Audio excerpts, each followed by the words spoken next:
말씀 보겠습니다.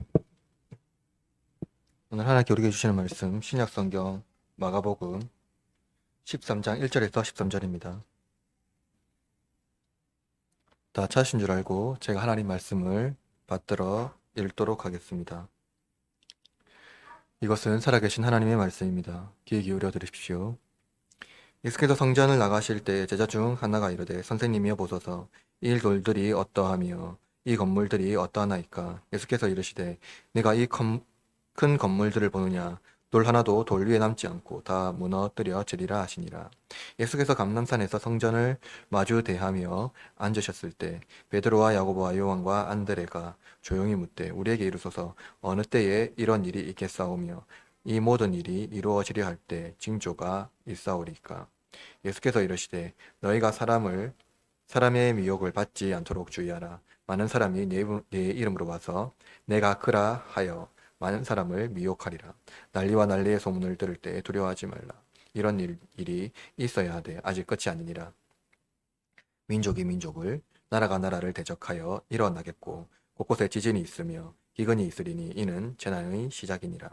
너희는 스스로 조심하라. 사람들이 너희를 공회에 넘겨주겠고 너희를 회당에서 매질하겠으며 나로 말미암아 너희가 권력자들과 임금들 앞에 서리니 이는 그들에게 증거가 되려 함이라. 또 복음이 먼저 만국에 전파되어야 할 것이니라. 사람들이 너희를 끌어다가 넘겨줄 때에 무슨 말을 할까 미리 염려하지 말고 무엇이든지 그때에 너희에게 주시는 말을 하라. 말하는 이는 너희가 아니요 성령이시니라. 형제가 형제를 아버지가 자식을 죽이는 데에 내주며 자식들이 부모를 대적하여 죽게 하리라. 또 너희가 내 이름으로 말미암아 모든 사람에게 미움을 받을 것이나 끝까지 견디는 자는 구원을 받으리라.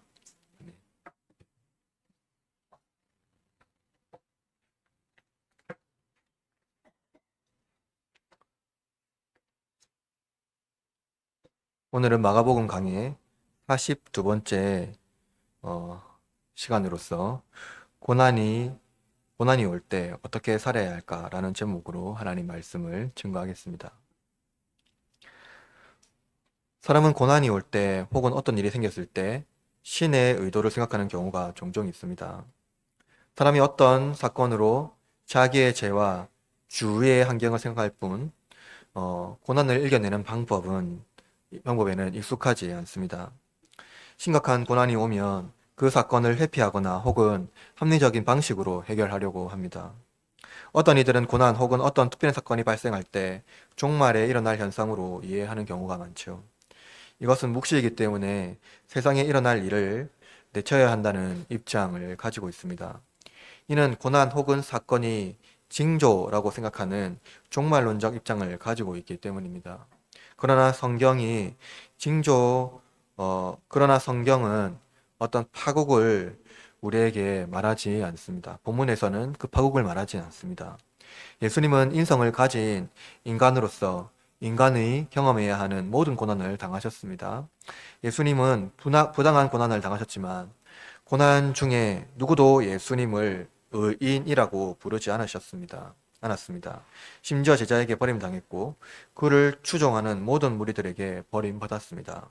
제자들은 예수님을 떠났을 뿐만 아니라 저주했고 권력자들 앞에 어린 양같이 아무런 말씀을 예수님은 하지 않으셨습니다. 그러나 예수님은 그 누구도 원망하거나 불의한 권력에 항의하지도 않았고 변론조차 하지 않으셨습니다. 심각한 고난을 당한 예수님은 이제 제자들에게 십자가를 지고 나를 따르라 라고 말씀하십니다. 본문은 예수님께서 재림하실 때 성전이 파괴되는 그날에 임할 일을 예고하신 것이 아닙니다. 유대인들은 성전은 우주의 중심이지만 예수님께서 예수님에게 그 헤롯 성전은 거대한 돌덩이에 불과했습니다. 입만 무성한 무화과 나무를 저주하신 예수님은 거대하고 화려하지만 열매지 못하는 거대한 돌덩이를 파괴하실 것입니다. 그날의 유대인들이 기대했던 메시아에 대한 잘못된 환상이 깨어질 것이고 제자들은 그리스도의 고난에 참여하여 증인의 삶을 살아갈 것입니다. 제자는 하나님의 주권과 목적을 믿고 하나님의 섭리를 믿으며 고난을 견디지만 거짓 신자들은 하나님 섭리를 인정하지 못하고 세상을 원망하며 하나님 나라가 망했다고 생각할 것입니다. 그들이 기대한 하나님 나라는 세상 나라이기 때문이죠. 고난을 견디기보다는 고난을 회피하고 승리주의를 쟁취하는 위한 신앙이기 때문입니다. 따라서 신자는 역경 중에 복음을 위하여 그리스도의 길을 따라가야 합니다. 자신이 원하는 방식으로 하나님을 이용하는 신자가 아니라 하나님의 뜻을 구하며 하나님의 섭리를 믿고 순종하는 자들이 고난을 기쁨으로 견딜 수 있기 때문입니다. 그러므로 제가 여러분에게 설교하라는 목적은 이것입니다. 여러분이 옛 성전의 화려함이 아닌 십자가의 그리스도를 바라보며 고난 중에 하나님의 약속을 의지하여 믿음의 여정을 살아가도록 하는 것입니다. 오늘 복음의 말씀을 통해서 하나님께서 이 시간 우리 공동체에 하신 말씀을 귀 기울여 들으시고 고난 중에 기쁨을 누리는 시간이 되길 바랍니다. 먼저 웅장하고 화려한 성전은 무너진다입니다. 예수님은 지금까지 성전에서 사내들인 공의회의 주축 구성원들의 악의적인 질문에도 하나님 나라의 원리를 가르치셨습니다. 그리고 가부의 도랩돈을 통해서 성전에서 희생 제물이 되실 것을 상징적으로 보여주셨습니다. 예수님은 성전에서 자기 모든 것을 아낌없이 드리는 참 제물이 되실 것입니다. 이제 예수님은 바로 그 첫 발을 디디기 위해서 성전을 나가십니다. 헬라 원문에 보면 나가셨다라는 말씀을 어떤 의미심장한 뉘앙스로 말씀하고 있습니다. 예수님이 나가셨다라는 이 말씀을 헬라 원문에 보면 먼저 기록하고 있습니다. 예수님이 성전에 나가신 이후 예수님은 다시 성전으로 돌아오지 않으십니다. 그때 제자들 중 한 사람이 예수님께 질문합니다. 선생이여 보소서, 이 돌들이 어떠하며 이 건물들이 어떠하나이까? 이름을 밝히지 않는 제자 중 한 사람이 헤롯 성전을 바라보면서 예수님께 질문한 것입니다. 유명한 신약학자 제임스 에드워즈는 그 이름을 밝히지 않는 제자가 아마도 가롯 유다일 것이라고 말합니다. 그는 물질주의적 환상으로 웅장한 성전을 바라보며 예수님께서 거대한 성전과 같이 유대적 위상을 떨치라고 질문하고 있는 것입니다. 화려한 성전을 통해서 유대인의 위상이 얼마나 더 높으며 저 성전에서 유대인이 섬기는 그 하나님이 임재하고 있다는 것을 보여주고 있는 것이죠. 당시 헤롯 성전의 그 위상은 굉장했습니다. 예수님 시대에도 여전히 건설 중이었던 이 성전은 축구 경기장 15개가 들어설 만큼 웅장했습니다. 당시 헤롯 성전 그만한 어떤 신전을 찾아볼 수가 없었죠. 유대인들은 성전을 우주의 중심으로 생각했습니다. 성전은 거대한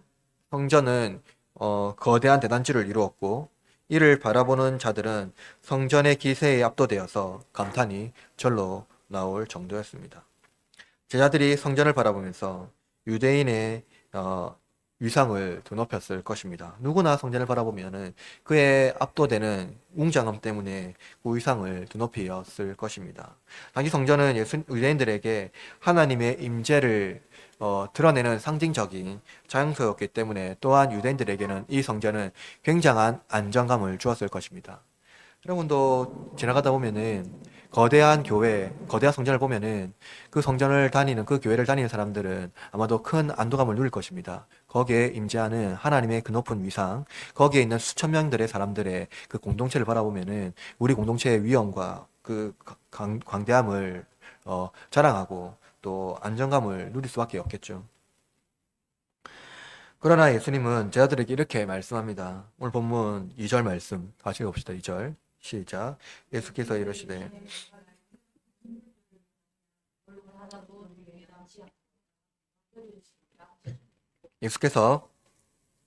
예수께서는 제자들의 생각과 달리 놀라운 말씀을 하고 계시죠. 예수님은 성전을 돌덩어리로 만들어진 장애물에 불과한 비유로 말씀하고 있는 것입니다. 이미 우리는 예수님께서 말씀하신 잎만 무성하여 열매 맺지 못하는 무화과 나무를 성전을 상징으로 비유하신 말씀을 우리가 알고 있죠. 무화과 나무를 예수님은 저주했듯이 예수님은 성전을 저주하십니다. 뿌리째 뽑아야 하는 무화과 나무와 같이 유대주의와 율법과 외식으로 가득한 겉만 화려하고 웅장한 성전은 뿌리째 뽑혀야 한다는 것을 말씀하고 있는 것이죠. 유대인들은 성전에 하나님의 임재가 가득하다고 생각했으나 성전의 주인 행세를 하고 있는 사내들이는 예수님을 몰아냈습니다. 당신이 무슨 권한으로 이런 일을 하는지 캐묻으며 악의적인 질문을 예수님께 쏘아 부었죠. 성전의 주인인 예수님이 성전을 떠나셨습니다. 다시 돌아오지 않으실 것입니다. 성전은 하나님의 임재가 가득한 곳이 아니라 인간적인 욕망과 권위의 상징이 되어 버렸습니다. 고대 세계에서 건축물은 민족의 웅장함을 드러내는 그 상징적인 도구의 역할을 했습니다. 바벨론 성벽, 여러분 들어보셨죠? 그야말로 철옹성이고 모든 사람이 그 바벨론 성벽을 보면 감탄을 자아냈습니다. 중국의 만리장성을 여러분 가보신 분 계시죠? 저는 가보진 않았지만 위대함을 보면은 엄청나다라고 말하는 사람들이 많이 있습니다. 이집트에 가보면 피라미드가 있죠. 또 로마에 가면 또 화려한 신전과 콜로세움 그 건축물들이 있습니다. 그 건축물들을 보게 되면은요, 또 바티칸 성전을 보게 되면은요, 그 화려함과 웅장함의 기세가 눌릴 수밖에 없습니다. 모든 사람들이 그것을 보고 감탄을 자아내죠. 그러나 목적을 잃어버린 건축물, 목적을 잃어버린 성전 건축물은 하나님이 보시기에는 돌덩어리에 불과했습니다. 하나님은 돌덩어리에 임재하지 않으십니다. 바벨론을 한순간에 먼지로 만드신 하나님은 유대인의 성전이 목적을 저버렸으므로 뿌리째 뽑히게 될 것임을 분명히 말씀하고 계십니다. 성전이 파괴되고 돌 위에 돌 하나도 남김없이 무너질 것을 예수님은 예고하고 계신 것이죠. 제자들은 예수님의 말씀이 유대인의 입장에서 얼마나 위험한 말씀인지 또 예수님이 유대인 입장에서는 고립될 수밖에 없는 말씀을 하고 있는지 직감적으로 느꼈을 것입니다. 성전 파괴는 유대인들이 바벨론 포로가 되었을 때 성전이 회파되어 다시 성전을 세우려는 이스라엘 고통을 상기시킵니다. 이미 그 솔로몬의 성전이 바벨론 시대 때 완전히 무너졌죠.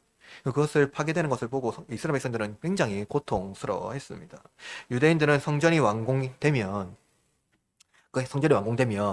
그 성전에 누가 오실 거라고 생각했을까요? 메시아가 오실 것을 기대했습니다. 메시아가 오셔서 그들이 기대했던 건 무엇입니까? 유대의 나라가 완전히 완성될 것을 기대한 겁니다. 하나님 나라가 완전히 그 땅에 임재할 것을 기대한 것이죠. 그러나 예수님은 성전이 파괴됨으로 그들이 원하는 메시아가 오지 않을 것이라고 말씀하고 있기 때문에 그들에게는 굉장히 위험한 말씀이 될 수 있는 것입니다. 예수님은 감난산에서 성전을 마주하면서 앉으셔서 말씀하는데요. 마가복음 13장 오늘 본문 3절 말씀 다 같이 읽어볼까요? 시작. 예수께서 감난산에서 성전을 마주대하여 앉으셨을 때 베드로와 야고보와 요한과 안드레가 조용히 묻되. 여러분 이제 제자 4명이 묻습니다. 이 제자 4명은 예수님의 대표적인 그 제자들인데요. 처음 갈릴리에서 예수님의 부름받았던 사람들입니다. 그리고 감난산은 성전이 내다보이는 딱 장소이죠. 혹시 성지순례를 하게 되면은요, 이 감난산을 반드시 들린다고 하는데요. 감난산에서는 성전이 바로 밑에서 보여지는 아주 좋은 장소라고 합니다. 특별히 스가랴 선지자는 이스라엘이 무너질 것을 예언한 장소로 바로 이 감난산에서 이스라엘이 무너질 것을 예고한 바가 있습니다. 예수님은 선지자들에게 말씀하신 하나님이시지만 직접 하나님으로서 하나님의 심판을 또한 말씀하고 있습니다. 예수님 말씀에 대하여 베드로와 야고보와 요한과 안드레가 조용히 묻습니다. 성전이 무너질 것에 대해서 이들이 들었을 때 이것이 얼마나 위험한 말씀인지를 알고 직감적으로 예수님께 묻고 있는 것이죠. 제자들은 성전이 파괴되는 것을 이들은 무엇으로 연결하냐면 종말과 연결시켜버립니다.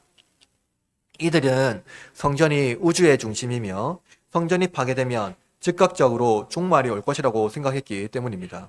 왜냐하면 이들의 메시아는 성전에 임하고 성전에서 통치하는 우주적 왕으로 이해했기 때문입니다. 그러므로 성전 파괴는 우주적 파괴를 상징합니다. 완전한 종말을 상징하는 것이 유대인의 사상이었죠. 그러나 이들은 예수님께 이렇게 질문합니다. 마가복음 오늘 본문 4절 말씀 읽어봅시다. 같이 시작. 예수에게 이르소서 일이 있겠사오며 이 모든 일이 이루어지려 할 때 무슨 징조가 있사오리까? 자, 보십시오. 제자들은 예수님께서 성전이 무너지는 날에 어떤 징조가 있을 것인지를 질문합니다. 어떤 징조가요? 이들은 종말을 염두에 두고 예수님께 질문한 것입니다. 제자들은 예수님께 부활하신 후에도 이스라엘 나라가 회복될 것을 기대하고 있습니다. 즉, 예수님 부활한 후에 어느 때 하나님 나라가 완전히 임하는 것인가? 라고 예수님께 질문하고 있어요. 사도행전 1장 6절에 보면 이렇게 말합니다. 그들이 모였을 때 예수께 여쭈어 이르되 주께서 이스라엘 나라를 회복하심이 이때니까 하니. 여러분, 하나님 나라가 회복되는 것이 유대인의 회복이라고 믿었던 그들의 생각과 달리 예수님은 성전이 파괴됨으로 유대주의도, 다른 말로 말하면 유대인들도 함께 파괴될 것을 말씀하고 있습니다. 실제로 성전이 파괴된 후 유대 나라는 회복되지 않았거든요. 그 땅들은 완전히 잃어버렸습니다. 그들이 기대했던 메시아는 메시아는 세상 나라가 오지 않을 것이며 메시아는 세상 나라를 위하여 오지 않는다는 것입니다. 그러니까 그들이 기대했던 메시아는 이 세상에 오지 않을 것이며 성전이 파괴됨으로써 또 메시아는 세상 나라를 위하여 오지 않는다는 것을 예수님께서 말씀하고 있는 것입니다. 유대인이 기대했던 세상 나라에 임하는 하나님 나라는 이 땅에 오지 않는다는 겁니다. 예수님께서 웅장하고 화려한 성전을 무너뜨리는 것은 멸망의 징조가 아니라 유대인들이 생각하고 있는 그 잘못된 목적을 제거하고 참된 하나님 나라를 세우려는 것입니다. 실제로 이 예언은 주후 66년과 73년 사이에 있었던 유대와 로마 전쟁에 그 성전이 파괴된 것을 말씀하고 있는 것입니다. 예수님은 제 아들이 기대했던 메시아와 성전의 생각을 제거하시고 성전이 파괴될 것이라고 말씀하신 그 이유가 무엇이겠습니까? 예수님께서는 왜 이 성전이 파괴될 것이라고 예언하셨을까요? 왜 예수님은 하나님의 임재의 상징인 성전과 그들의 예배의 터전인 이 성전이 무너질 것이라고 말씀하셨을까요? 예수님은 이 유대 전쟁을 내다보면서 그날에 일어날 일을 말씀하십니다. 오늘 본문의 말씀 5절 한번 읽어볼까요? 5절 시작. 예수께서 이르시되 너희가 사람들은 보십시오. 이 성전이 무너지는 사건은 완전한 미래의 종말론적 사건이 아니라 당대에 일어났던 사건입니다. 그러니까 우리가 말했던 신비주의 어떤 종말론에 일어나는 그런 환난과 일어나는 것이 아니라 당시에 실제적으로 일어났던 그 사건을 염두에 두고 예수님께서 말씀하신 거예요. 근데 예수님께서 뭐라고 말합니까? 너희가 사람들의 미혹을 받지 않도록 주의하라고 말하고 있죠. 사람들은 이것을 가지고 마치 종말론에 일어난 어떤 환상과 그 계시의 말씀대로 이해를 하는데요. 그것이 아니라 실제로 일어난 그 유대 로마 전쟁, 근데 예수님 세대는 그때는 일어나지 않았으니까 미래적인 관점이죠. 이해됩니까? 그 사건을 두고 얘기하고 있는 겁니다. 근데 그때 어떤 미혹이 있을까라는 거예요. 이 묘기 무엇인가 하는 겁니다. 제 아들은 성전이 무너지는 날 어떤 징조가 있을 것인지 궁금했지만 예수님은 징조를 쫓을 것을 경계하라고 말합니다. 징조를 쫓지 말라고 말하는 거예요. 그날에 거짓 선지자와 메시아가 있을 것을 예수님이 예고합니다. 그러니까 자기가 자칭 메시아라고 하는 사람, 내가 그다라고 말하는 사람, 그리고 거짓 선지자가 일어날 것이라고 말하고 있어요. 깨어서 경계하지 않으면 성전이 무너지는 것 같이 그 시류에 휩싸여서 징조를 구하며 따라다닐 것이기 때문에 경계하고 깨어있으라고 말하고 있는 거예요. 예수님은 제자들에게 그날에 일어날 일이 무엇인지 말씀합니다. 본문 6절 말씀해 볼까요? 6절 시작. 많은 사람이 여러분, 이 말씀은요, 문맥을 따라서 성경 전체에서 그리고 예수님께서 말씀하시는 그 유대주의가 무엇인지를 잘 생각하면서 읽어야 돼요. 그날에 많은 사람이 예수님의 이름으로 사람들을 미혹할 것이라고 말해요. 그죠? 예수님의 이름으로. 그럼 뭡니까? 자칭 메시아다. 내가 구주다라고 말하는 거죠. 예수 그리스도는 그리스도잖아요. 그 메시아입니다. 그날에 내가 당신들이 기다리는 메시아라고 말하는 사람들이 많이 나타날 거라는 거예요. 메시아가 나타날 거는. 그날이 언제입니까? 유대 로마 전쟁입니다. 성전이 무너지는 날. 이는 오늘 자칭 구주라고 말하면 문선명, 이만희 같은 사람을 말하는 것 같은데 그런 사람들이 아니라는 거예요. 당시 시대를 이해하고 본문을 읽어야 합니다. 예수님께서 하신 이 말씀의 배경은 로마 로마 전쟁인데요. 유대인들이 기대하는 메시아는 무엇입니까? 로마에게서 유대인을 구원할 뿐만 아니라 원수인 로마를 제거하고 유대 건설을 건설하는 강력한 군주적 메시아를 말하는 겁니다. 그럼 예수님께서 내가 그다라고 말하는 자들은 누구일까요? 당시 유대인들을 선동하거나 군사력을 무장한 세력들입니다. 요세푸스에 의하면 유대에 큰 반란이 일어났던 66년과 70년 사이에 왕관을 쓰고 혹은 자색옷을 입고 왕의 행세를 하는 사람들 몇몇이 출연했다고 말합니다. 그러니까 사람들을 선동하여서 유대인에서 우리를 구원해야 한다 하고 내가 메시아고 내가 당신을 위해서 완 구주다 하면서 선동하면서 그 힘과 권력으로 무장했던 사람들이 나타났다는 것이죠. 그들이 말했던 유대주의를 등에 업고 내가 사실 메시아다라고 말하는 사람들이 곳곳에서 일어났다 하는 겁니다. 그런 미혹하는 자들이 많이 일어날 것이라고 예수님께서 말씀하고 계시는 것이죠. 이들은 유대인이 기대했던 메시아가 왔으며 이제 로마 제국을 제거하고 유대인의 제국을 건설할 것이라고 사람들을 미혹했습니다. 전쟁이 과열될수록 이들의 선동은 더 극심해지고 사람들은 그들의 미혹에 넘어가 생명을 잃었습니다. 세상 나라에 영원히 사라지지 않는 메시아 왕국을 건설하려는 거짓 선지자들과 짝퉁 메시아가 결국 세상 나라에도 기세를 했지만 결국 그들은 잊혀지게 됩니다.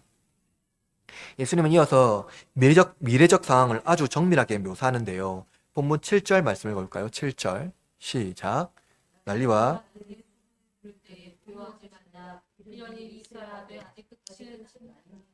보십시오.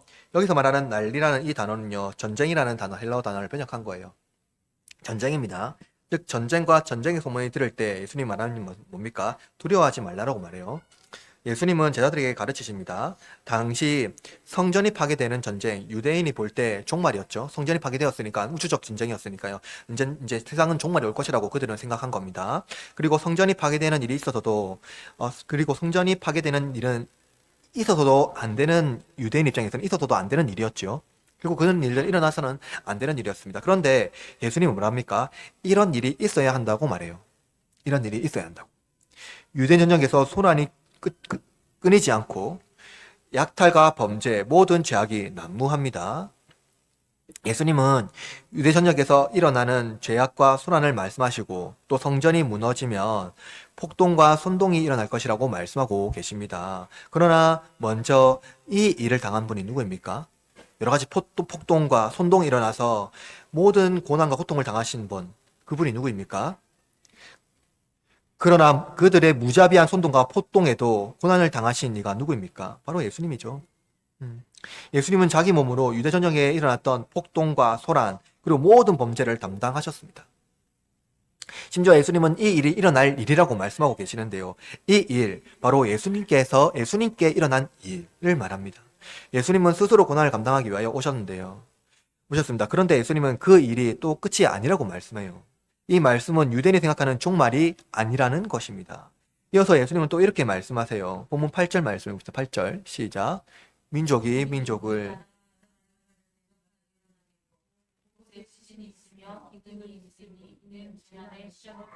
본문에서 말하는 전쟁과 지진 그리고 기근은 신자뿐만 아니라 불신자에게도 일어나는 일입니다. 모든 사람들에게 일어나는 공통적인 일이죠. 그런데 이 일을 종말론적 관점에서 미래의 종말로 이해하지만 사실 초기 교회 시대에 맞추어서 읽어야 이 본문을 읽어낼 수가 있습니다. 그렇게 읽을 때 건전하게 성경을 읽어낼 수 있어요. 아니면은 사람들을 선동하거나 아주 위험하게 성경을 계시적 측면에서 사람들을 이제 이용할 수가 있겠죠. 그렇게 읽으면은 불건전하게 성경을 읽어내는 겁니다. 건전하게 성경을 읽어내는 것은 당시 그 시대에 맞춰서 아주 건전하게 성경을 잘 읽어내야 됩니다. 이때는 초기 역사가들의 문헌을 살펴보는 게 중요하겠죠. 왜냐면은 역사적 사건을 읽어내야 되니까요. 유대 로마 전쟁을 중심으로 61년에 시리아 지역에 프라지아라는 지역이 있어요. 시리아예요. 그 지역에 지진이 일어났던 역사적 사건이 있었고요. 또 63년 로마에서는 폼페이에 또 지진이 일어나서 심각한 피해를 주었다는 역사적 문헌의 사건의 기록이 있습니다. 그리고 로마 황제 클라디우스가 통치하던 54년 지중해 연안에는요, 기근이 심각하게 일어났던 사건이 있었습니다. 그리고 요한계시록 6장에 보면 7봉인 심판이 기록되어 있는데 그 사건과 오늘 본문 사건이 매우 흡사하게 되어 있어요. 그런데 우리는 요한계시록에 있는 그 사건을요, 굉장히 미래적 사건, 신비주의적인 사건으로 이해하려고 하는데요. 사실 그 사건은요, 그 성전이 무너졌던 사건을 얘기하고 있는 겁니다. 그러니까 종말이 아니라 예수님이 통해서 성전이 무너지는 자체를 종말론적인 관점으로 말씀하고 있는 것이죠. 그래서 이 말씀을 우리는 종종 어떤 신비주의적인 또는 요한계시록을 통해서 특별히 이단들이 이렇게 해석을 많이 하는데요. 예수님이 재림 때 일어났던 어떤 신비적인 사건으로 말하고 그 사건이 일어났을 때 우리는 대비해야 된다고 말하는데 사실은 이 사건 모두는요. AD 66년, 70년 사이에 일어났던 사건들 다 끝입니다. 그때. 그렇게 읽어낼 때 우리는 건전하게 성경을 읽어낼 수 있어요. 그러니까 이 시기 당시 일어난 심판을 말씀하고 있어요. 그죠? 동시에 이는 역사적으로 반복되는 또 심판이죠. 이해됩니까? 구체적으로 또한 반복이 되는 심판입니다. 따라서 초기 교회는 실제로 무엇을 당했습니까? 전쟁과 기근, 지진 등이 통해서 시련을 겪었습니다. 뿐만 아니라 역병도 일어났죠. 그죠? 그러한 사건들이 초대교회 시대 때 빈번하게 일어났다는 거예요. 특별히 성전이 무너진 시대에 그 시점으로 그러니까 이제 7봉이 이제 넘어지는 그 요한계시록 6장에 있는 그 사건들이요. 아마겟돈 심판이 아니라 근데 일어났던 심판을 말해주고 있어요. 본문에서 말씀하시는 재난은요, 하나님의 심판이고 이 심판은 성전 파괴와 함께 일어난 사건들을 말하고 있습니다. 동시에 예수님은 이는 재난의 시작이라고 말씀하고 있는데요. 재난의 시작. 이 말씀이요, 굉장히 또 해석에 있어서 재미있는 어떤 말씀입니다. 뭐냐면요, 원문에 보면은요, 이 재난은요, 어떻게 원문에 기록하고 있냐면, 산고라고 말해요, 산고. 산고가 뭐예요? 임산부가 아이를 이제 낳는 것을 말하고 있는 거예요. 해산의 고통을 말하는 겁니다. 유대교에서 어머니가 되는 것은요, 여성으로서의 가치를 궁극적으로 인정받는 겁니다. 어머니가 되는 것은요. 특히 해산의 고통은 자녀가 없다는 수치에서 벗어나는 것을 말해주고 있는 거예요. 우리가 그 창세기에서 보면 이제 유대 문헌을 딱 보면은요, 자녀가 없는 여인의 고통이 엄청난 고통이라고 말하죠. 근데 그 해산의 고통은요, 그것을 해소하는 고통을 말해주고 있는 겁니다. 따라서 해산하는 고통을 경험할 때 비로소 유대주의 입장에서 보면, 유대적인 가치에서 보면 뭡니까? 그 여인으로서의, 어머니로서의 존재의 가치가 뭡니까? 입증된다는 것을 말해주고 있어요. 현대적으로 이해하면 오해가 있을 수 있겠지만은 당시 고대 사람들의 사고방식에는 해산의 고통은요, 여성에게 매우 중대한 일이었다는 것입니다. 그렇다면 마가는 왜 초기 교회에서 발생하는 이 심판의 고난을 해산의 고통의 시작이라고 말하고 있을까요? 그것은 교회가 받는 고통이요. 교회가 받는 그 당시 받았던 그 심판과 그런 여러 가지 고통들이요. 여인이 이 해산의 고통 누가 대신 감당해 줄 수 있습니까? 홀로 감당해야 되죠. 그러니까 오늘날 어떠한 약물 치료라든가 어떠한 의료적인 그 고통을 감당할 수 있겠지만 당신은 그런 게 없었어요. 그냥 그러니까 산모 홀로 혼자서 당해야 되는 그 고통이라는 거예요. 그 고통을 홀로 감당해야 되는 것입니다. 그 고통이 뭡니까? 마치 그 해산의 고통과 견줄 만큼 감당하기 쉽지 않은 고통이 그 교회에 임했다는 것을 보여주고 있는 겁니다. 특히 마가는 교회가 그 여성형 명사로 사용하고 있거든요. 여성형 명사요. 또 이 신자의 어머니라는 그 교회의 상징을 초대교회에서는 많이 보여주고 있어요. 교회를 어머니로 많이 비유하고 있거든요. 특히 3세기 교본은요, 키프리아노스라는 이 인물은요, 교회를 어머니로 두지 않은 자는 하나님을 아버지로 모실 수 없다라고 말하는 바가 있습니다. 초기 교회에서 시련을 감당하는 해산의 고통은 그 존재의 가치를 확인해 주는 것이었다는 거예요. 신자의 시련을 그리스도의 이름으로 이겨내야 합니다. 신자는 시련을 그리스도의 이름으로 이겨내야 한다는 것입니다. 교회는 산통을 통해서 신자를 잉태하지요. 교회가 신자를 상고 끝에 낳듯이 교회를 어머니를 둔 신자는 어머니의 품속에서 시련의 고통을 이겨내야 합니다. 그러므로 신자는 특정한 시대, 어떤 특정한 고난이 아니라 또한 일상 중에서 그리스도의 이름으로 경험하는 고난을 감당해야 한다는 것을 말해주고 있습니다. 하나님 나라는 이미 우리 중에 왔고 우리가 감당해야 되는 심판과 그 고난은 세상에 살아갈 때 경험하는 고난을 말해주고 있습니다. 이러한 고난은 믿음으로 극복해야 하는 신자는 하나님 앞에서 자신의 존재의 가치를 입증될 뿐만 아니라 시련 속에서 정금같이 태어날 보석이 될 것입니다. 그런데 연약한 인성을 가진 우리가 어떻게 이러한 극심한 그 고난을 감당할 수 있겠습니까? 해산의 고통을 홀몸으로 극복하기란 너무나 어렵기 때문에 합리적인 방법이나 다른 방법으로 고난을 피하려는 사람들이 많이 발생합니다. 참된 신자가 되기 위해서 우리는 어떻게 이 고난에 참여하고 극복할 수 있을까요? 인간은 기본적으로 고통을 감당하기 어려워합니다. 누가 고통을 기쁨으로 감당하겠습니까? 불합리하고 부당한 고통은 항거해야 하는 것이 정의로운 행동이라고 일반사회에서 말합니다. 심지어 불합리하며 부당한 고통을 감당하는 자들은 일반사회에서 나약한 인간이라는 딱지를 붙입니다. 정의로운 사람은 한거하는 사람이라는 프레임이 이미 일반 사회뿐만 아니라 기독교 공동체에도 자리 잡았습니다. 그런데 예수님께서 고난에 대한 태도를 제자들에게 어떻게 가르치는지 여러분 보십시오. 오늘 본문 9절 말씀해 봅시다. 9절 시작. 너희는 스스로 조심하라. 사람들이 너희를 홍해에 넘겨주리고 너희를 당겨서 지질하겠으며 너를 만나면 너희가 권력자들과 임금들 앞에서 능히 있는 그들에게 증거가 되게 합니다. 예수님은 제자들에게 너희는 스스로 조심하라고 말씀하고 있어요. 그런데 예수님께서 제자들에게 하신 말씀을 유념해 보십시오. 예수님께서 이미 다 당하신 일을 말하고 있는 것입니다.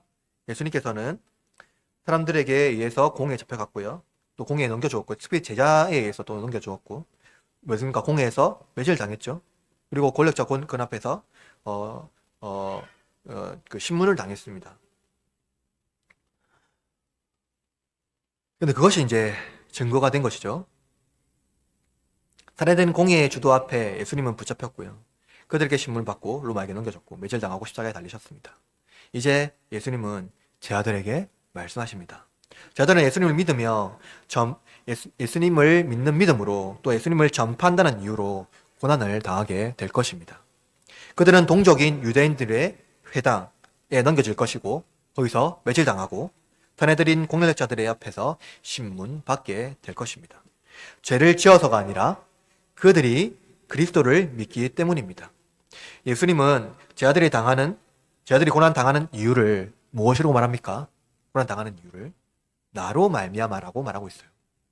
여기서 우리는 예수님의 이름으로 얻는 고난을 어느 시대나 혹은 특수한 상황에 초점을 맞추어서 해석해서는 안 됩니다. 예수님은 제자들이 그리스도를 믿는 믿음을 시사할 때 고난을 당할 것을 말씀하고 있습니다.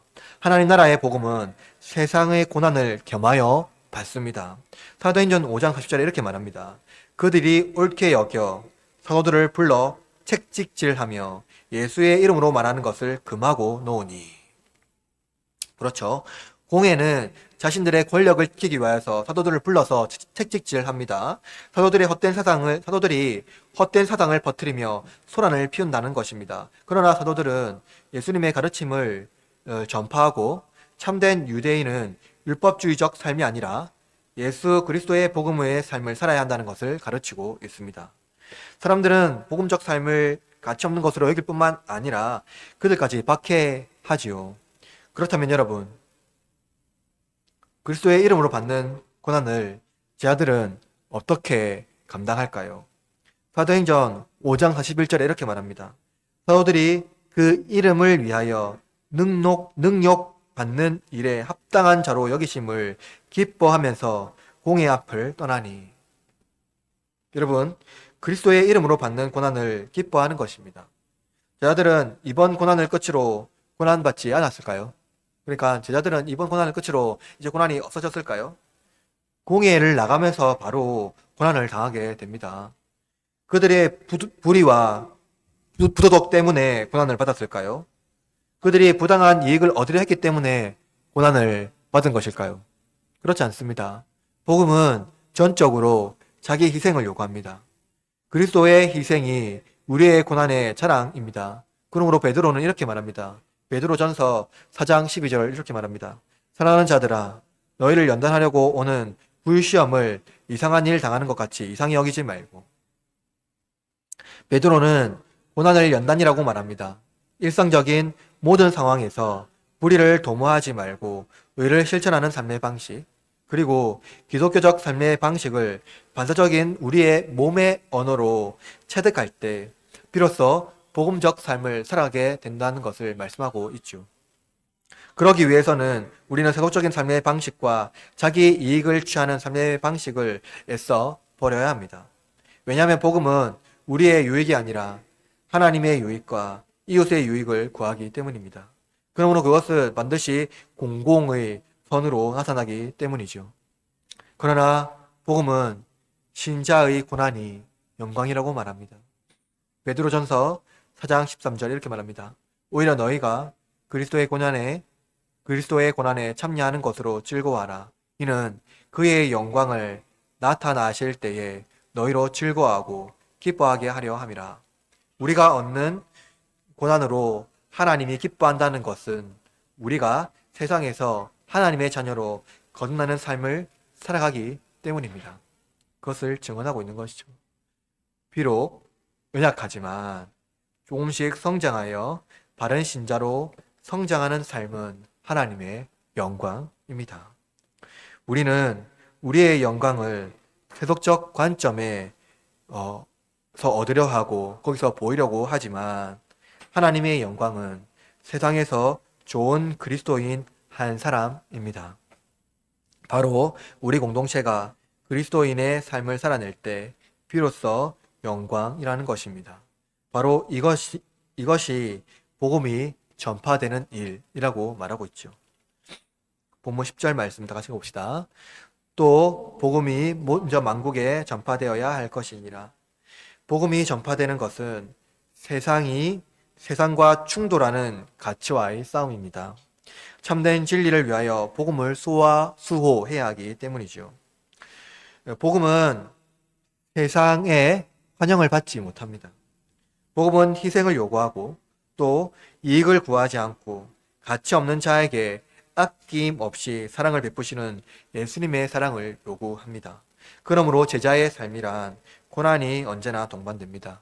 아주 한전적인 사랑을 가지고 있는 우리들에게 그리스도의 복음이란 우리의 좁은 사랑을 지속적으로 확대하고 재생산해야 하는 방향으로 이끌어가기 때문이죠. 그러므로 복음은 그리스도의 사랑이라는 언어가 없이는 세상에 전파되지 않습니다. 그러나 복음을 전할 때 그들과 함께 회당에 넘겨줄 때가 분명히 있습니다. 복음을 전함으로써 우리가 사도들과 같이 회당에 넘겨지는 그러한 상황을 당할 때가 분명히 있다는 것이죠. 사람들은 회유와 고문으로 진실을 파묻고 억압하려고 합니다. 그럴 때 사람들은 누구나 염려와 고통을 경험하지요. 부당한 권력으로 부당한 고난을 당할 때 사람들은 그러한 부당한 고난을 기뻐하는 사람들이 거의 없습니다. 누구나 염려와 고통을 경험합니다. 그들은 진실을 원하지 않고 그들이 요구하는 답을 원하기 때문입니다.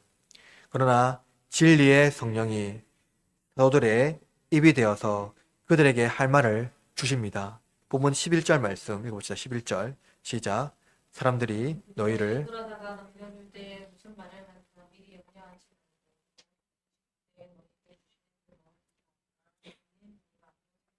읽어보십시오. 사도들이 체포와 톡을 당하고 공회 앞에서 신문을 닫습니다. 제자들은 먼저 하나님을 위하여 발언하겠지만 하나님은 이들의 고난 속에서 성령으로 이들을 통해 하나님께서 직접 말씀하실 것입니다. 신자의 고난이 바로 하나님의 말씀의 대언이라는 것을 여러분은 잊으시면 안 됩니다. 하나님은 고난을 통해서 하나님의 아들을 우리에게 보여주시고 또 세상 중에 그리스도의 증인과 증거가 되게 하십니다. 특별히 이 고난은 가족 중에서 버림받는다는 말씀을 하는데 이는 교회 공동체입니다. 우리는 종종 교회 공동체 내에서도 고난을 당하죠. 사도들이 유대인 공동체에서 고난을 당하듯 말입니다. 우리는 진리를 수호하며 기독교적 삶을 실천할 때 주위의 시선을 경험합니다. 세상은 이중적이지요. 교회의 삶과 세상의 삶, 성과 속을 구분합니다. 그래서 교회 내에서도 어떠한 갈등은 일어날 수 있습니다. 교회 내에도 거짓 신자들이 참된 신자를 박해할 것입니다. 진리를 살아내지 못하도록 여러 가지 방법으로 박해할 것입니다. 그러나 진리 안에 관하는 신자는 고난 중에도 복음적 삶을 실천해야 합니다. 왜냐하면 그리스도께서 이미 우리에게 당해야 할 고난을 당하셨고 우리는 그의 길을 따르는 순례자이기 때문입니다. 우리는 다시 예수님께서 제자들의 길이 꽃길이 아니라는 것을 가르쳤다는 것을 기억해야 합니다. 예수님은 이렇게 말씀하셨죠. 나를 따라오려거든 자기를 부인하고 자기 십자가를 지고 나를 따르라. 바로 이것이 제자의 길입니다. 믿음의 삶, 그 길은 역경을 면하려는 것이 아닙니다. 역경 속에서 복음을 증언하기 위해, 그리고 이를 통해 구원받아 영원한 생명에 이르기 위해 하나님의 약속을 의지하는 것입니다. 하나님의 섭리를 지속적으로 믿으며 따라가는 것입니다. 오늘 본문 13절 말씀 다 같이 봅시다. 시작. 또 너희가 내 이름으로 말미암아 모든 사람에게 미움을 받을 것이나 끝까지 건디는 자는 구원을 받으리라. 여러분 기억하십시오. 그리스도의 이름은 세상이 환대하는 이름이 아닙니다. 그리스도인이라는 이름, 그리스도를 믿는 믿음, 그것은 세상이 환대하지 않습니다. 만약 환대한다면 그는 고난이 없는 환대입니다. 화려하고 웅장한 모습으로 환대하는 것이겠죠. 그리스도의 이름은 화려하고 웅장한 성전으로 우리를 인도하는 것이 아닙니다. 그 길은 꽃길이 아닙니다. 그들이 기대하는 메시아는 세상에 없지요. 그들이 원하지 않는 십자가에 달리신 예수님이 하나님의 아들입니다. 세상의 화려함을 따라 웅장한 교회를 건설하는 사람들은 기독교적 희생을 살아내지 않습니다. 그들은 고난을 이기지 못하죠. 마치 길가와 돌밭 그리고 가시밭에 뿌려진 씨앗과 같습니다. 그들은 고난이 올 때 무너져 내립니다. 싹을 틔우지 못하고 뿌리를 내리지 못합니다. 그러므로 그들은 안락한 삶을 누리며 그리스도의 고난에 참여하지 않습니다. 그러나 참된 그리스도인은 고난이 올 때 하나님의 영광임을 기억하고 기쁨으로 감당합니다. 우리가 그리스도의 이름으로 당하는 고난은 예수님께서 우리를 위하여 자기 몸을 아끼지 않고 우리 위하여 던지신 사랑의 실천입니다. 믿음의 여정은 그리스도의 삶을 따르는 길이며 이는 하나님께서 우리에게 주신 복음의 본질이라는 것을 기억하십시오. 믿음의 여정에 고난이 없다면 내가 그리스도의 이름으로 살고 있는지 고민해 보시기를 바랍니다. 고난 중에 기쁨으로 감당하는 흐르는 장로교회 교우들 되시길 바랍니다. 사랑하는 흐르는 장로교회 교우 여러분, 오늘 우리는 고난에 관한 기독교적 삶과 제자의 삶을 살펴보았습니다. 오늘 본문은 특별한 종말론적인 삶이 아니라 우리 일상에 일어나는 삶들, 그것이 반복적으로 우리의 일상에 항상 일어난다는 것들을 말하고 있는 것이죠. 특별한 어떠한 형태가 아니라 우리의 삶 자체가 고난의 삶의 연속이라는 것을 여러분 기억하면서 그 고난에 참여하고 지속적으로 하나님 앞에 나아가는 삶을 살아내야 한다는 것을 말해주고 있는 것입니다. 참된 그리스도인, 고난을 피하지 않고 오히려 그리스도의 이름으로 기꺼이 고난을 감당하는 삶을 살아내야 합니다. 화려하고 웅장한 세상의 가치를 추구하려는 것이 아니라 그것이 우리를 옥죄고 그것을 우리를 유혹하고 그것이 그러한 안락할 기로 우리를 이끌어 가려고 할 때 우리는 힘겹게 십자가의 길을 붙들고 예수님과 함께 그 길을 나가야 합니다. 예수님께서 먼저 그 길을 나아갔으니 우리는 예수님과 함께 그 고난의 길을 걸어가면 됩니다. 믿음의 여정, 고난 없는 편안한 길이 아니라 고난 속에서도 하나님의 영광을 기억하며 기쁨으로 감당하는 것입니다. 그 가운데 참된 샬롬, 참된 평화가 반드시 있다는 것을 여러분 믿으시기를 바랍니다. 그러므로 그리스도인은 자기 십자가를 지고 끝까지 견디며 복음의 본질을 따라 살아가야 합니다. 이제 여러분 세상으로 나아갑시다. 세상의 화려함과 자기 이익을 쫓는 삶을 살아가지 마십시오. 고난 중에도 하나님의 섭리를 믿으며 믿음으로 승리하십시오. 제자의 삶은 아무런 고난이 없는 삶이 아니라 고난 중에도 하나님을 기뻐하는 삶이라는 것을 잊지 마십시오. 일주일 동안 세상에서 살아갈 때 믿음의 경주로 승리하는 복된 하나님의 자녀가 되시기를 주님의 이름으로 축원합니다.